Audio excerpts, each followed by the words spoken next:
There are many parents who struggle for years, still struggling to find out if my child will speak one day. Let's not wait that far and let's try for alternative options.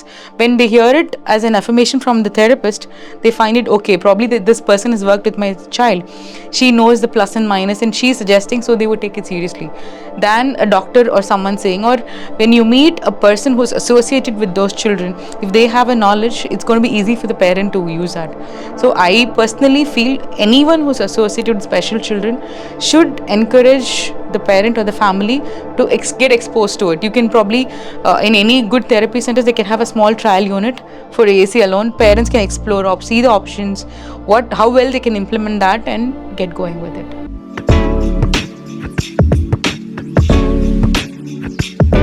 Hi all, today we have Ms. Sharanya, Senior Speech Therapist with us. Hi ma'am. Hi. So ma'am, one of the very trending word in speech therapy is AAC. So what exactly is AAC and how can it help a child with speech delay? Okay. AAC is nothing but alternative augmentative communication. This is a method of communication. Communication necessarily shouldn't be oral communication, that is speech. There are other modes like sign language, gestures, which was used in olden days. And now an advanced version of that comes in a tablet for communication process. That is basically used for children who has communication issues. That is, a cerebral palsy child who is functional can use that, a Down syndrome children, neurodiverse children like autism, hyperactive children, patients who are recovering from stroke, who has a good knowledge on comprehension. They're able to understand the vocabulary, but only the expression part is difficult. It is a tool basically to help them communicate. So at this point of time, the communication necessarily needn't have to be only oral communication. These are also helping children to graduate, to know things, to communicate and express their needs. So AAC is a wide used term which is not very commonly used in India. It's just emerging. So that's a very intellectual form of communication for children or adults with difficulty in speech. So one of the major concerns that parents share with us is, if I introduce AAC to my child, is it going to stop their speech? So what is your take on that? Definitely, it's not an hindrance for adult or a child who's developing communication. To be very precise on children, it's going to expand their vocabulary, usage of words with the help of picture. It's more of a prompt. I would call that as prompt technique for a person to understand things better, to use it when they have difficulty. There are so many children with apraxia who has problem, who knows what the word is, but expression is a problem for them. This is a barrier breaking stuff where they understand that yes, I can use this for communication. And AAC necessarily doesn't express only what they want to learn. They learn things. There is vocabulary. Their vocabulary expansion is very huge when they're using AAC. So it's definitely not a hindrance. So most of the time when we introduce AAC to a child, parents usually think, okay, this is a device that I should be using in the speech therapy class. But they don't really might be modeling the child with the device on other situations. So how to really counsel them or how to really use an AAC device in more natural situations? I would educate the parent first to use AAC to express the child's need. I want to go to school. I don't want to go to school. I'm hungry. I want to sleep. Or they're going out somewhere. I want to go to a play area, or I'm feeling tired. These kind of expression, the child will definitely be fussy when they're not able to express. Even when we have a problem, supposingly, example, imagine I have a problem, I'm not able to communicate, but I'm very frustrated that I'm not able to communicate. I'll become fussy, I will be irritated, I will show my tantrums because I'm not able to speak. The same thing children show it in a very inappropriate way. So this AAC can be carried and taught everywhere just to make sure the child is okay. We can always ask, are you okay? The child is definitely going to say, yes, I'm okay, or I'm not going to be okay. When they start using it on a regular basis, the communication between the parent or the caretaker and the child is exponentially good.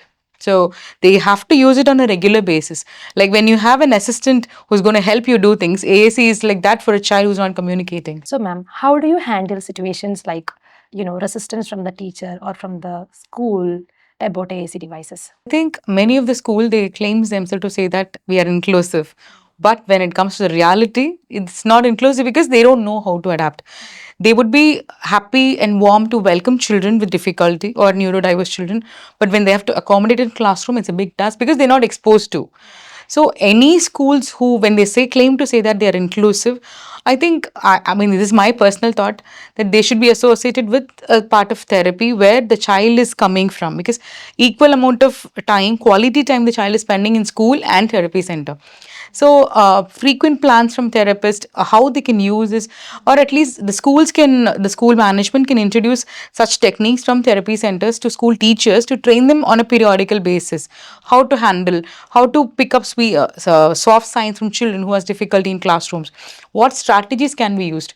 If a resource room and sensory room is quite easy for people to understand, AAC is something, a foreign language for teachers here, because they're not used to. So when you start implementing AACs in classroom, probably in all the sessions or classes you cannot use, but you can at least spare some time for the child to know the child is comfortable. Even if they're attending sessions, the communication can happen through teachers to the child, with help or without aid. So any teacher or school who claims to be inclusive should know about AAC. So, ma'am, what is that one takeaway that you would like to give to all the parents who are listening to this podcast about AAC? I started my practice in 2007. From then till now, the only thing parent expect from us is, when is my child going to talk? He has to go to regular school, graduation. 2007 and 8 was stigma was like, you need to show the society that you're fine. You need schooling. You need graduation. You have to go to regular school. But now there are n number of options. You have NIOS, homeschooling. You have a special school, aided schools to help you learn. Learning process can happen from anywhere in the world. Online classes, online schools are happening. So I would suggest parents can take the same message to communication. Communication needn't be only oral. I know a person, now he's an adult. When I started working in 2008, I met a person. The mother had to move from the US to India for certain reasons. He was a mute child. He couldn't express. She has so much of difficulties. Then she got herself trained in PEX and now AAC Awaz. The child, I think, I'm proud to say that I've worked with the child. He communicates so well. He's done his graduation now. He's mute child. He's graduated now. He's done his commerce. He studied mathematics, all with the help of AAC. So the mother was quite okay to accept that, yes, he's mute, he can't communicate, but that doesn't stop my child's development in any point of time.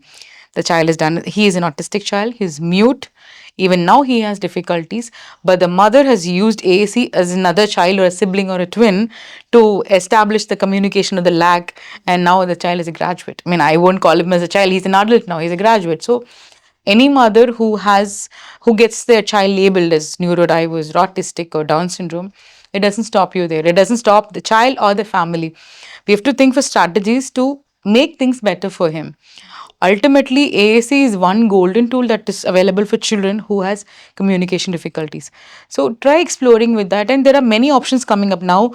AI has evolved so much. The regular usage, we don't search in Google anymore. That way, AAC is one form of one boon to a child who's not communicating. Let's use that, and one point vocabulary will improve. And there are many children who has sprouted with oral communication once they start using AAC. So that barrier, parents shouldn't think that, okay, when once he is going to adapt to a technique like this, he wouldn't stop communicating. No, that has to break. You can use that, and now AI power tools are coming up to give a voice to what they want to communicate. So things can happen, any magic can happen. This is a basic tool. The world is evolving. There are so many things that have come up. So as a parent, you should always be open to take that try with the child, because only when we try we'll get to know the potential of the child, than rather thinking that, oh no, he's like autistic, he's Down syndrome. Let's think that there are available options to make him better, make his life better in our absence. So let's do that.